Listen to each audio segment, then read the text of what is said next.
Guys, ku soo dhawaada channel-keena Maryam Cooking. Maanta waxaan sameyn rabnaa casri yar fudud. Then qaabkan oo soo baxay isla socod wanaagsan waxaan ka sameynay iyo waxaan ka bilownay hada arkidoontiin. Ugu horreyntii meeshaan waxaan ku haysan barandho ama viazi aan qaabkan pieces soo jarnay.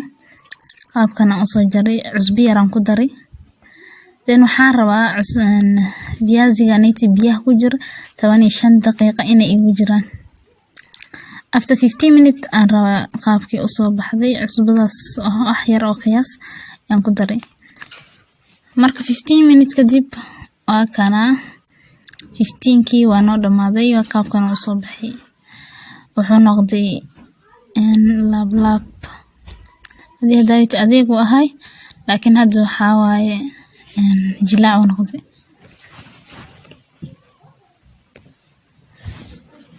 Then waxaa meeshaan aan ku haysano saliid aan dabka saarnay soo karkarnay. Then waxaan ku shubay viazigi ama barandhadii. Waxaan rabaa barandhadaas markay soo karto dhamaanteed aydan idin tusi doonaa. Meeshaan waxaan ku shubtay basal aan soo jarjaray. Saliid yar viazigina waa kana qaabkan u soo baxay markii aan saliid ku kariyay. Waxaan ku daray wax yar oo jacfaraan kalaran ka rabaa asagana.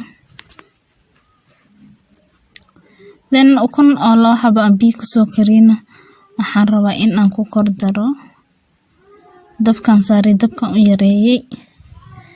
Then marka waxaan sameyn rabnaa cabaar marka ay dabka saarnaato dabkii dab zaid ma saarno wax yariis way kulaaleen karaba kalarkaanay isku kalar ay noqdaan dhamaantoodii kalarkii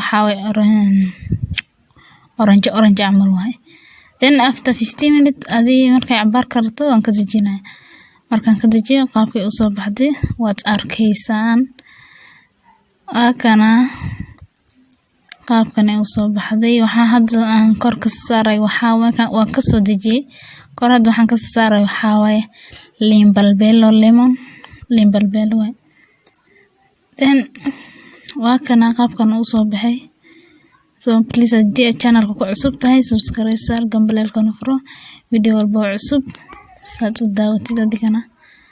Anyway casrigaas aad ka u fudud aad ku macaan ilmaha ayaad u samaysanaysaa. Assalaamu calaykum wa rahmatullaahi wa barakaatuh.